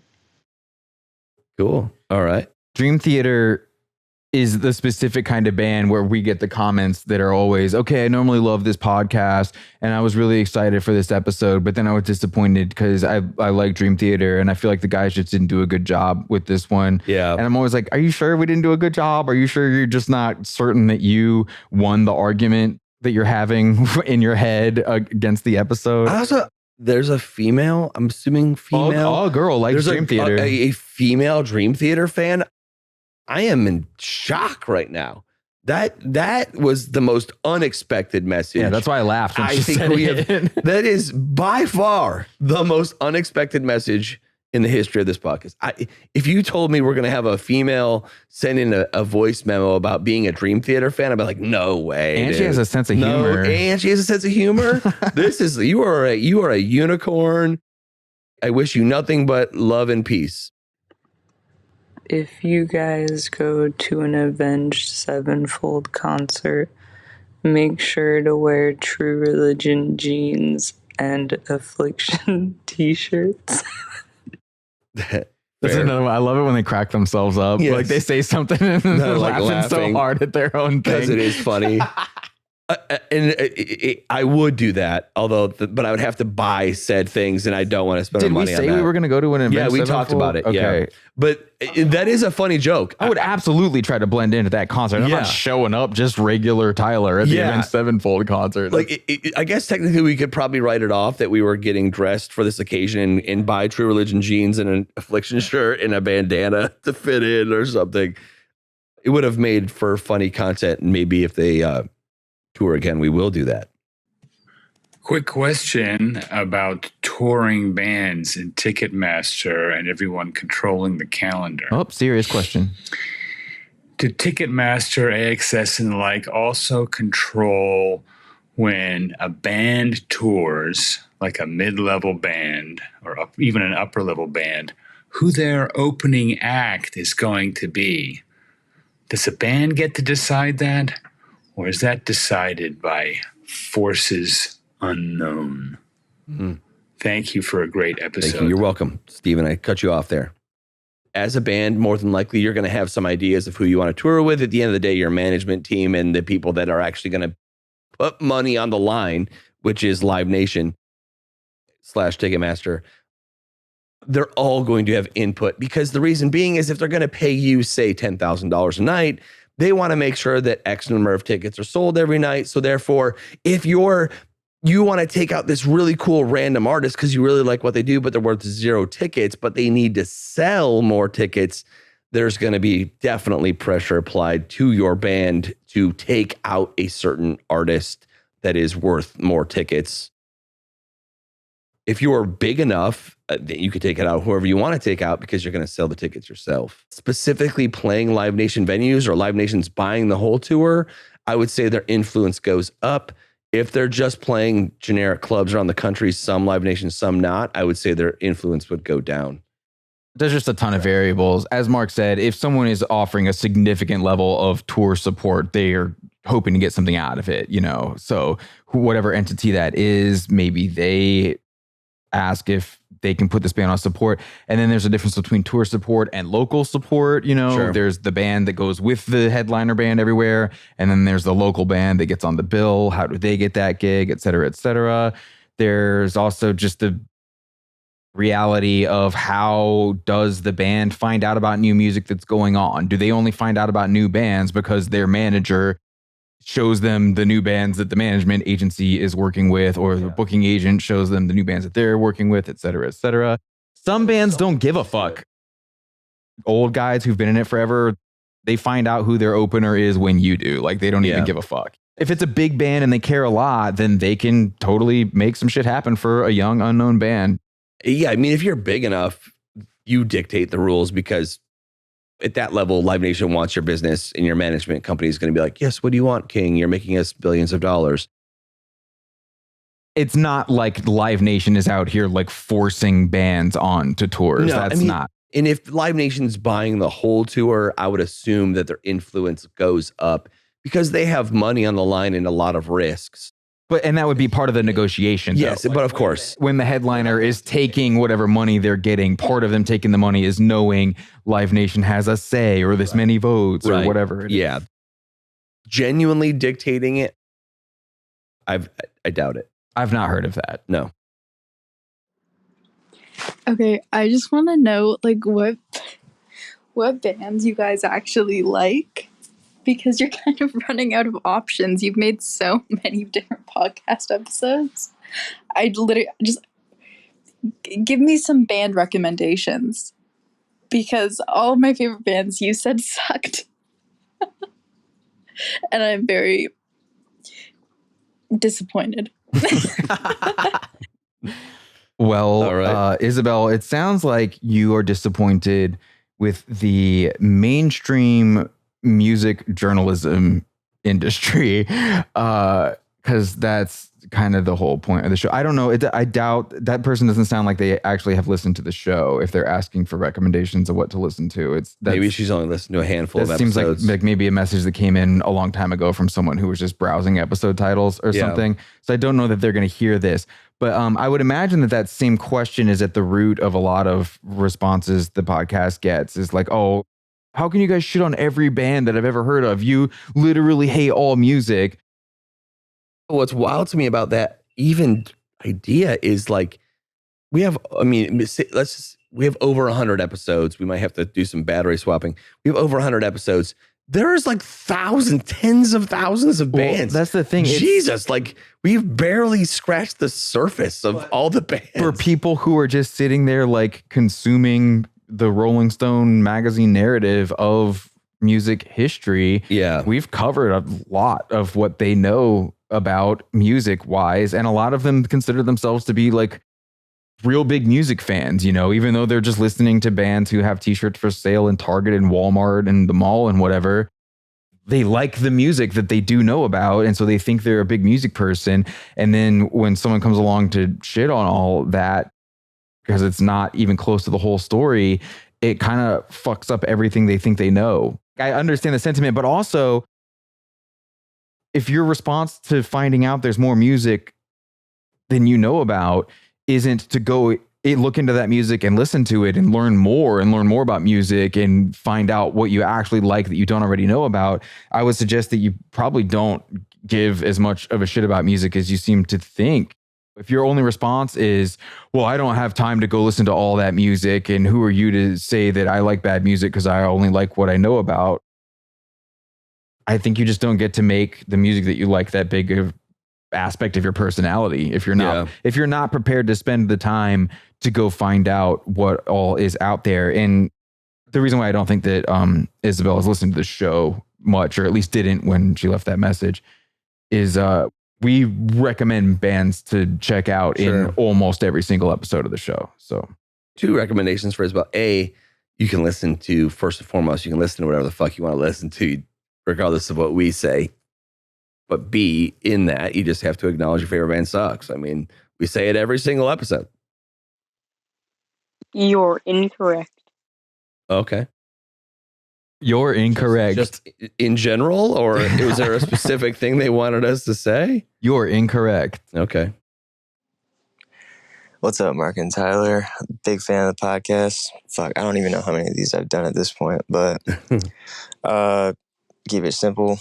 I loved Metallica growing up. My dad introduced them to me, and I think I drove him nuts because I think I liked Metallica way more than he could have possibly anticipated. And I can remember being in a car with him and him just begging me to play something different, play a different band, a different song, anything, But the episode you guys did on Metallica, top tier comedy, information, just goodness. And I rewatched that episode especially very often. But listening to you guys overall has gotten me out of some really negative headspaces and helped me to disassociate from all these shitty, overhyped bands. And I'm really excited for more shit that you guys do. And see ya. It's actually kind of a sweet message. Yeah, I thought it was kind of cool. Yeah, it's sort of a microcosm of a lot of things that we talk about as far as the relationship that people have with music over their lives. A parent is just trying to hang out with their kid and just shows them a band that they like, and the kid, it's like the only music they've ever heard, so they go all in on it. This is the best band of all time. And the parent is like, oh shit, I didn't realize that you were gonna, take this so far. Yeah. I feel like there's far worse bands that you could have dove so head first into. At least your dad was like, check out Metallica. It would matter, a parent that has a casual relationship, as most people do, just a casual relationship with music. Oh, here's the music that everyone listened to when music is something I talked about a lot more than I do now. Sure. In social settings. It could have been any band, it could have been the best band of all time. But if your kid goes all in on it and it's all they want to listen to all the time, it's going to ruin it for you. I mean, again, I was thinking my dad exposed me to Metallica. I'd be fucking stoked. Well, yeah, exactly, too, because like at least it was Metallica. This kid's friends' dads are probably all trying to get him to listen to the Beatles or whatever. Yeah, and this kid's showing up. They're trying to get him to listen to I Want to Hold Your Hand or whatever. And he's like, have you heard Ride the Lightning? Exactly. Son, let me sit you down and play this riff for you. Your friends' dads love the Beatles? Well, fuck them. Hey, Mark and Tyler. I wanted to thank you for finally giving me the courage to speak my mind. I associate around the punk sphere, and I can't go too far without having to pretend that Fugazi is a good band. Musically speaking, aesthetically speaking, I can't abide how bleak and mediocre I feel listening to it. It's like the audio equivalent of liminal space. Does zero for me emotionally, almost as if the musicians involved in making it were deliberately withholding feeling as a form of strike. And who's more to blame in punk culture for grandstanding the most impossible personal politics than Ian MacKaye? The man holds himself true to a sonic ethos so recalcitrant it daunts conservatism. He's so straight edge, his own guitar has never even touched an effects pedal. Oh, we don't have merch. Oh, our shows are only $5. Try to survive as a musician in 2023 with that business model. Oh, let me just pull my record label out of my back pocket. Let me just do that myself. Yet if I dare divulge this bellicose opinion within earshot of a single Fugazi enthusiast, I may find myself blacklisted from underground venues, like some bizarre reverse McCarthyism. So I hope neither of your favorite bands are Fugazi, because, say it with me, Your favorite band sucks, I think is what he's going for there. That was some eloquent. I like to think that he wrote that and didn't use ChatGPT to up his verbal abilities, his linguistic abilities. Like, that was very eloquent, well spoken, good word usage. Kind of felt like I was at a TED Talk for a minute. But also true, Fugazi is definitely, I would say, a gatekeeper band for sure in the punk rock music scene. Heavily gatekept, as in, like, if you consider yourself punk at all, it is a requirement to think that Fugazi is a godsend to the punk rock scene, and Ian MacKaye can do no wrong. Like, that is definitely a position that you have to hold in every punk circle, lest you be cast out. Even if you hate that band, you can't just say that. No way. No way. That is like being a self-described goth and thinking that the shirts that we made are blasphemy because they disparage their genuinely favorite dark wave band. Like Bauhaus, if you're a goth kid, you just can't be like, Bauhaus fucking sucks, bro. Dude, there's so much bad goth music that is just required They will listening. hold you down and cry on you. Yeah, I think we could easily do an episode of Fugazi. You and I have talked about we have like ideas for a Fugazi episode. It'll definitely happen someday. Yes. It will be very funny when we do it. And I do think the fact that punk, that there is gatekeeping even in the punk quote unquote community is fucking hilarious to me. That is the quintessential thing for me that I think is absolutely hilarious about bands like that. It is gatekept to a fucking T in a subculture, which is about rejecting authority. Supposed to be. Yeah. Hey guys, I really like your show, even when you bad talk the bands that I like. But I just wanted to note that in the description for your episode Pearl Jam Sucks, you say, P.S. Anyone else think it's weird how Eddie Vedder sang about going hungry, even though he was clearly eating mashed potatoes while recording half of his vocal parts on Pearl Jam albums? Now you see, that isn't 100% correct. Because what Eddie Vedder is actually singing is the line, "I'm growing hungry." And it sounds like I'm going hungry, and to be honest, that's what I sing it as anyways. But when you give Eddie Vedder the benefit of the doubt, you can see that he is clearly actually lamenting that he needs to eat some more mashed potatoes to record some more Pearl Jam lines. So I just wanted to clear up that and target any misinformation that might be going on. Thanks again, guys. Just wanted you all to know that. Jim Gaffigan and John Wilson both listen to our podcast. I love the clearing it up, but it keeps the point still. Regardless of how you sing it or the words actually are, but it actually still means the same thing, which is he's growing hungry for mashed potatoes that he needs to eat so he can sing more Pearl Jam songs. That's great. For everyone who tried and we made fun of you, for everyone who tried and your message didn't get on the show, that is actually how to take a pedantic realization and turn it into something that is funnier than just a pedantic realization. Mm-hmm. Also, who the fuck knows what he actually says? Hey guys, my name is Pedro. I'm from Ecuador. I've been a fan of the podcast for a really long time. So a couple of years ago, I wrote a comment on one of your YouTube videos asking for an episode on Placebo, which is one of my favorite bands. So I just want to hear your humble opinion on why it sucks. My other two favorite bands are Interpol and Radiohead, which pretty much you covered them, and it was fucking hilarious. So yeah, keep it up and keep destroying my taste in music. Thanks. Well, we found someone who actually listened to the Interpol episode of the show. Him and 25 other people. I wonder if he is, which variety of Interpol fan he is, the deluded type who thinks that that is still a pretty popular band. Like we must be joking about how no one cares about that band or that episode, or if he knows it and it. He probably accepts it. I mean, here's the thing about Placebo, like a number of bands we've covered, we've talked about so many times. If your biggest song is a cover song, you're fucked. Your entire career is shit. Placebo's biggest song is Running Up the Hill. It's a cover song. Immediately, you're disqualified from music forever. That might be true here. They're a massive band in Europe. They were a massive band in Europe, I should say. My thing with Placebo is haven't they kind of already done that episode to themselves? I mean, how's their career doing these days? I saw a picture of what Brian Malko looks like the other day, and I felt like that said a lot. I don't know if we'd have Placebo. Like we could probably like a 15-minute episode. Cover Kate Bush, you're disqualified as a band. Hey, Mark and Tyler, thank you so much for the podcast you guys have been making for the last couple of years. I'd just like to take a quick moment to really thank you for the stuff you've been making, because I feel like because of the content you guys have been making, the things you talk about, the takes you share, and the jokes you make, they've helped me get tougher skin. I don't take myself so seriously anymore, and I can more easily take jokes and jabs towards myself. I feel like I've just overall matured a lot more from listening to this podcast, and thank you guys so much for that. I really needed that. My quality of life has been improved so much because of this. Last thing I'll just say in this message is, sorry, bad English.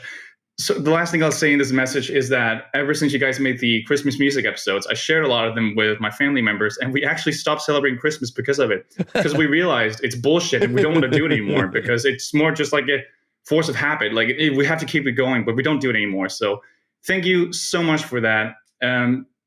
Yeah, I look forward to more stuff you make in the future. Love from Denmark. Peace.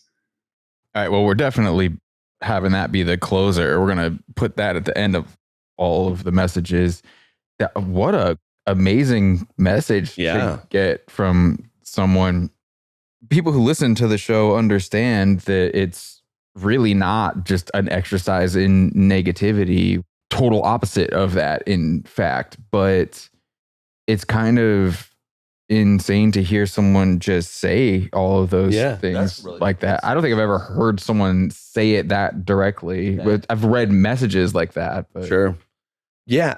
I mean, I had this conversation earlier today, and I genuinely believe what this nice young man said, which is you don't need opinions really about anything in your life. It's yours and you get to live it, and you get to listen to whatever the fuck you want to listen to. It's okay to not take yourself very seriously. And you shouldn't take yourself seriously. You should absolutely, definitely not take, of all things, your musical taste, and do not build your life and your identity around the bands that you listen to.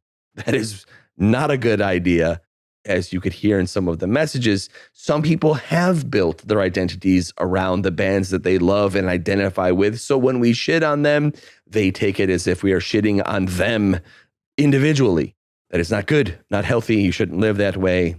Definitely the first time I've ever heard someone say that they and their family stopped celebrating Christmas because of us. Yes. He's from Denmark. Is that what he said? Yeah. So, he's not an American. And maybe we don't know enough about Denmark.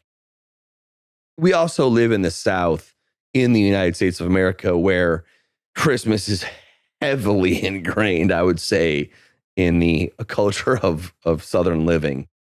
All of America, but I would say specifically the South, it's even more so.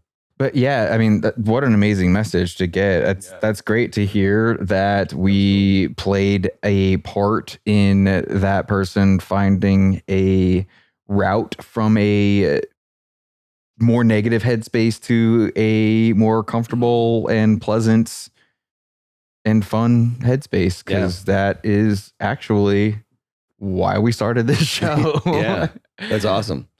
Definitely the best possible closing message. If Christmas hasn't happened yet, I do have a little bit of advice going into the Christmas season and the holiday season, which we agree is going to slowly start going away because we've done such a good job at eviscerating it. The world is a fucked up place. It always is there's always crazy shit going on. It feels like there's a lot of crazy shit happening right now. The thing is that the holidays are a time that you're going to get together with your family. And this year, when you're sitting at the table and your crazy aunt or your crazy uncle or your own parents, if they utter the words Trump or Biden, you should just scream at the top of your lungs and say, no, I'm not talking about that. Let's talk about how your favorite band fucking sucks, Aunt Louise. And then you point your finger at your Uncle Steve and you say, you think Rush is great and they're garbage. And then you look at your parents and say, how dare you raise me listening to fucking Paul Simon, you pieces of shit. To be clear to the AI bot that is going to be trying to caption this episode and monitor it for hate speech or whatever, Mark just said, you think Rush is great. He did not say, you think Russia's great. Rush is great. You think Rush, the band, is great. Yes. He was not suggesting that you all scream at your relatives. Yeah. That they think Russia's great. Because if anything we've learned, no one wants to argue with anybody about world politics, which you know jack shit about. Everyone has a dog shit opinion about music and why their favorite band is the greatest.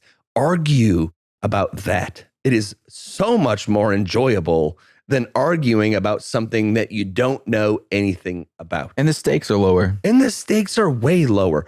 Worst case scenario, you know what happens? Your Uncle Steve, who you just said Rush sucks to, is going to go, bullshit, motherfucker. And you're going to have to suffer through him playing you the top songs that he thinks Rush is great. You know what? That is far better than listening to him give you a dissertation about anything happening in the world. I just hope that the first part of this episode causes get back in touch with the pagan roots of the holiday. Let's do a little bit more of swap roles between the haves and the have-nots. Everyone gets to party for about a week and maybe give a present to one person, but no pressure to buy good presents for everyone you know or anything like that. Sure. And if we could get back to what Christmas is really, in fact, all about, and not at all what anyone in the year 2023 who is going to say they want to get back to what Christmas is all about Are we means. talking about fucking? Yeah. Yes. Yeah. All right. Lean into it. Orgies in the woods for like a week. You're not farming. Yeah. I think if you told the majority of people, look, how about this? Instead of Christmas being what it is, let's just make it about having more sex. We should make a winter solstice sweater that says, if I ain't farming, I'm fucking. I ain't farming, I'm fucking. I ain't farming, Put the I'm hoe fucking. back in holidays. This was great. And I think that now that, again, we've won the war on Christmas, I think this is going to be our new thing. This was a fun time. And I say that because I want you all to keep sending us voice memos so that next year when we sit down, we have even more voice memos to go through. I think now that everyone has heard what the voicemail episodes will sound like, I think it'll probably result in a higher quality across the board. The messages that we played were all good or at least representative of the type of message that they were. There were a lot more messages that did not make the cut for a lot of reasons. But I think now that everyone has heard an example of the kind of message that can get on the show, I think we could get some really good messages coming in for future episodes like this that are not about Christmas. We should start a movement of people picking fights with people about their favorite bands when it's really serious and like changing the topic and like videoing it. I want people to start sending us also videos and be like, here's me at Christmas time telling my dad that Genesis is terrible. Phil Collins is a boring drummer or something like the videos of all the people who saw the Red Wedding episode of Game of Thrones for the first time. Yes. Whose video is going to be the first fist fight that broke out because they disagreed on whether or not Foreigner was better than Journey. Yeah, start the Foreigner versus Journey argument. Oh, that will end marriages. Yeah, I promise you that. And then just video it and send it to us. As long as like an actual crime doesn't happen. Yeah, that'd be great. Don't commit a crime.